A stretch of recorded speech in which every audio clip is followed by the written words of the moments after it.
ইতিমধ্যেই পুলিশের জালে ধরা পড়েছে 4 দুষ্কৃতী। পাশাপাশি সূত্রের খবর বাকি দুষ্কৃতীদের ফেলে যাওয়া একটি ব্যাগ থেকে উদ্ধার হয় 3টি সকেট বোমা।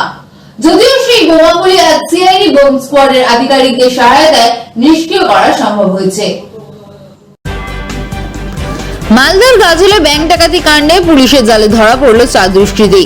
ডাকাতির পর পালাতে গিয়ে পুরাতন মালদার ভাবুক অঞ্চলের মন্দিলপুর গ্রামে ডাকাত দল পুলিশের বাধার মুখে পড়ে। দুষ্কৃতীরা পুলিশকে লক্ষ্য করে গুলি চালায়, পাল্টা পুলিশ গুলি চালালে সেই গুলিতে 2 দুষ্কৃতী জখম হন।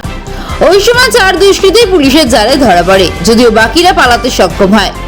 পুলিশ সূত্রে জানা গিয়েছে দুষ্কৃতীরা পালানোর সময় একটি ব্যাগ ফেলে যায়। সূত্রের খবর সেই ব্যাগে 3টি সকেট বোমা ছিল, যা বৃহস্পতিবার পুলিশ ও দমকল আধিকারিকদের উপস্থিতিতে সিআইডি বম স্কোয়াডের আধিকারিকরা বোমাগুলি বিস্ফোরণ ঘটিয়ে নিষ্ক্রিয় করেন বলে জানা গিয়েছে।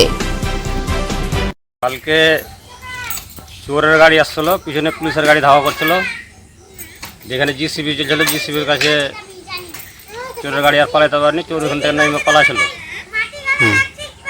যে বম টম সব ফেলা আছে, বম এখানে হারা ফিতা টিতা দিয়ে ঘিরে রয়েছে। এখন সব আমরা আতঙ্ক করতে পারছি। পুলিশ আসছে? পুলিশ আছে? পুলিশ এসেছিল। আচ্ছা, কতটা আতঙ্কে আছেন? এখন অত হতেই আছে, এই যে পাড়া দিকে। আচ্ছা, ওখান থেকে যখন পালা ছিল তখন পুলিশ ধাওয়া করে গুলি করে দিয়ে ধরা পড়ে। আচ্ছা আচ্ছা, মেরে দিয়েছিল।